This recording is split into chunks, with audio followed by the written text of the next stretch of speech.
I remember, like, I was a teenager at a point. I was 16, 17, and one fine day, out of nothing, दुपारचे 3 वाजलेत, I'm on my bed and I get this anxiety attack out of nowhere.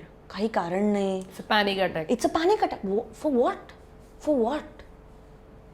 मला 10 वर्ष लागली ही गोष्ट कळायला की ते जे काही नकळत बाहेरून किंवा स्वतःच्या ॲटमॉस्फिअरहून नसलेलं जे काही प्रकट झालं तेव्हा it was because of the changing times, changing frequency.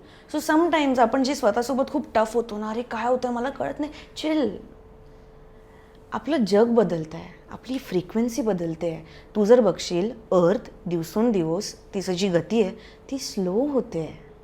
So जर इतकं काही बायोलॉजिकली होतं आहे, नेचर वाईज होतं आहे, so this is meant to happen. What we can do for not being depressed is to be expressive.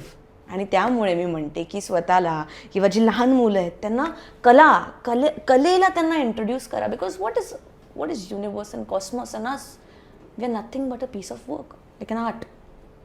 वो flow नहीं होएगा तब तक तुम खुश नहीं रहेंगे ना. आणि ते कधी होणार? जेव्हा तुम्ही स्वतःशी संवाद साधाल. Coming back to the same point, there is no talking, there is no expressing. Weakness is equal to, like sadness is weakness, crying is weakness for men also. आणि म्हणून so many times when men get angry, आपल्याकडे खूप समाजात issue असतो, men have this problem, they get angry, राग येतो. काय येतो? स्पॉट. येस, का आपण बायका आहोत, आपण रडून मोकळ्या होतो. आपण रडून मोकळ्या. पुरुषांना त्यांचं नाहीच ना तसं अपब्रिंगिंग थोडंसं. आणि त्यामुळे काय होतं की जेव्हा शेम किंवा गिल्ट किंवा सॅडनेस फील होतो तेव्हा मी स्ट्रॉंग आहे मी कसं दाखवू शकतो? By raising my voice, by raising my hands, by raising my opinions, by manipulating you. हे जी चुकीच्या अर्थामध्ये जातं. बाईचंही होतं ते वेगळं, पण because of that, because of this layer of अँगर, ते सगळे बेसिक इमोशन्स दाबले जातात. बरोबर. आणि मग लेटर इन लाईफ तुम्हाला नमनेस फील होतं, तुम्हाला एम्प्टीनेस फील होतं. That is the very basic thing. स्वतःशी संवादच नाही आहे. तुमच्या म्हणजे ॲक्टर्स लोकांच्या बाबतीत हे असं बऱ्याचदा असतं, तुम्ही ऑन कॅमेरा एक तुमचा चेहरा असतो, तो कॅरेक्टर म्हणून, पर्सनल लाईफ टोटली वेगळं असतं. आणि ना ते आत बाहेर करताना ना मनामध्ये पण खूप गोष्टी तुमच्या चालत असतात ना. म्हणजे कॅरेक्टर तू जसं म्हणालीस जसे माया हे टोटली निगेटिव्ह कॅरेक्टर आहे, रुचा ही टोटली वेगळी माणूस म्हणून. हे जे इन आउट सुरू असतं ना, याच्यामधनं कधी असा जो एक त्रास असतो ना, एक आतला स्वतःशी स्वतःचा, असं होतं तुला तुझ्या बाबतीत होतं असं? जेव्हा ते होतं ना तेव्हा ते जाणवत नाही. If I have to say that obviously. कारण की आपण त्या ब्लॉकमध्ये असतो ना, जसं मी म्हणेन आपण त्या फ्रेममध्ये असतो. आणि जे काही फ्रेममध्ये घडतंय ते घडताना पात्रांना कळत नाही. मग इकडे 2 पर्सनॅलिटीज प्ले करतात, एक माया एक Rucha. To look out of the block you have to be the director, and for that you have to step out and you have to be शांत. Because until and unless you don't go quiet, somewhat you don't isolate yourself, you won't have time to differentiate between these two personalities. म्हणून मी म्हणते की मी थोडीशी एकलकोंडी आहे, एकटी राहते. It is not की मला लोक आवडत नाही. Absolutely I love people, I love kids, I love everybody. पण ही जी स्माईल करताना ती समोर दिसते ना, झळकते ना, ह्या काय म्हणू शकतो, ह्या हॅपीनेससाठी, या जॉयसाठी I have a very strong foundation of being काम.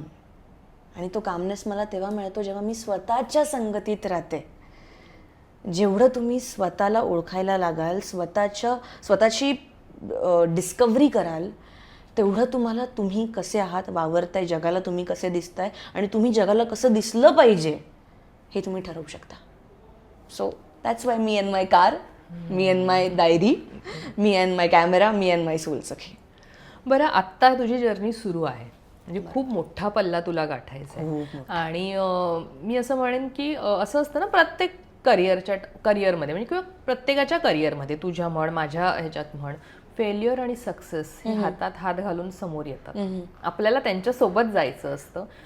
जेव्हा हे असतं ना की म्हणजे फार पूर्वी म्हणजे किंवा आत्ता माझ्याच ह्याच्यात म्हणेल मी, जेव्हा ते कॉलेज आणि हे करिअर करत मला एवढं वाटायचं नाही किंवा के हे नाही मिळालं ना, चल तिकडे जा, त्याच्यात ट्राय करूया, Yeah. किंवा ठीक आहे आम्ही काही असं नाही. आता डायरेक्ट ना मोठी स्टेपच घेतली जाते. शाळेतली मुलंच म्हणजे बोलायचं पण नाही की एवढे कमी मार्क का पडले आहेत, किंवा तुम्ही अमुक अमुकच ह्याच्यात तू कमी आहेस, किंवा तू असंच आहे, तू तशीच आहे, किंवा कम्पॅरिझन जे केलं जातं ते खूप झालेलं आहे जास्त. पूर्वी आम्हाला कम्पॅरिझन आई 17 शिव्या घातल्या दुसऱ्याच्याशी कम्पॅरिझन करून आपल्याला फरक नाही पडायचा की ओके हो ना. पण आत्ताची मुलं नाही आहेत तशी. त्यामुळे हे जे फेल्युअर आणि सक्सेस आहे ना, ज्याला तू पण आता सामोरी जातेस, मी पण जाते, त्याला जे असतं ना की सामोरं जाणं कठीण जातं बऱ्याचदा. फेल्युअर आलं की आपण कोलॅप्स होतो, सक्सेस आला तर त्याच्यानेही आपण अति हवेत उडून मग ते कुठून तरी कोलॅप्स होणंच असतं कुठून तरी. सो याचा जो बॅलन्स आहे ना, याच्याकडे तू कशी पाहतेस? मी पाहतच नाही. जाने दो. या no like maybe success, maybe failure, मी बघतच नाही. कारण माझ्यासाठी सगळं सेम फ्रिक्वेन्सीवर व्हायब्रेट होतं आय वुड से. कारण की सी, सक्सेस इज नथिंग बट काय म्हणू शकतो, it is a fruit of what I did when I wasn't happy. Like म्हणजे कसं मी बोलू शकते या गोष्टीला की for me success is nothing but to stay peaceful and calm. आणि when there is a failure, मी ॲक्च्युली कुठलंही फेलियर म्हणून घेत नाही. मी इतकंच बिलीव करते, जो आ रहा है वो अपने लिए है, जो नहीं मिला वो अपना है ही नहीं. वो अपना है नहीं, और शायद वो नहीं मिला क्योंकि इससे कुछ बेहतर तेरा इंतजार कर रहा है. So when I know that there is something better than this, why am I crying for this? No, this is just the time God is giving me, or that positive energy is giving me to wait for better. And in that wait, I can work on myself. तो मला वेळ extra मिळतोय आणि वेळ extra मिळून मला गोष्ट अजून बेटर मिळते, तो ये तो दोनों में मेरा ही सक्सेस हो गया. तो फेलियर किधर हुआ? फेलियर तो है ही नहीं. आणि I think I would really thank my mother की तिने मला या मेंटॅलिटीने घडवलं आहे. Never once in my life. म्हणजे मी खूप सारे कॉम्पिटिशन्स केले आहेत वगैरे, आणि आई इतकंच म्हणायची मला, चालली आहेस जा, असं खेळ किंवा असं परफॉर्म कर as if this is your first and best they, as if it's your last. आणि विसरून जा. तूने किया, तेरा कर्म था, भूल जा. मिला तेरा पार्ट, नहीं मिला, you have time and you gonna get something better. तो because I grew up with this mentality, never once like I failed an audition और I didn't get anything that I wanted. मला 5 मिनिटापेक्षा जास्त फरक पडलेला आहे, कारण मी जोडतच नाही ना स्वतःशी त्या गोष्टीला. It's nothing. पहिलं रिजेक्शन आठवते? म्हणजे मनामध्ये खूप पॉझिटिव्ह एनर्जी घेऊन तू गेली आहेस, बाबा हे होणार आपलं, आणि रिजेक्ट झालंय, किंवा रिजेक्शन आठवते असं त्याने ज्याच्याने फरक फार पडला नाही पण तरी सुद्धा कुठेतरी तुला ते अजून जास्त काहीतरी करण्याचं एक बळ देऊन गेलं? रिजेक्शन्स तर खूपच मिळालेत ग, होतच असतात. म्हणजे एखादा ऑडिशन क्रॅक नाही झालं, एखादा व्हिडिओ नाही चालला इतका, इट्स फाईन. सी, मी तुला तेच सांगते की माझं काम काय आहे, माझं काम ते करणं आहे. मी काही विन करायला जात नाहीये. माझ्याकडून हे कार्य घडतंय सध्या, this is the gratitude I have. त्यामुळे जेव्हा पण मी कुठल्या कामाला जाते किंवा काही, मी कधीच अतिव एक्सायटेड अतिव डिप्रेस नसते. मी अशी न्यूट्रल असते की हां, जाना आहे, अपना बेस्ट देना आहे आणि मला जगायचा आहे तो क्षण. ऑडिशनमध्ये फापलले, फंबल केलं, मैंने किया ना, आय परफॉर्म्ड.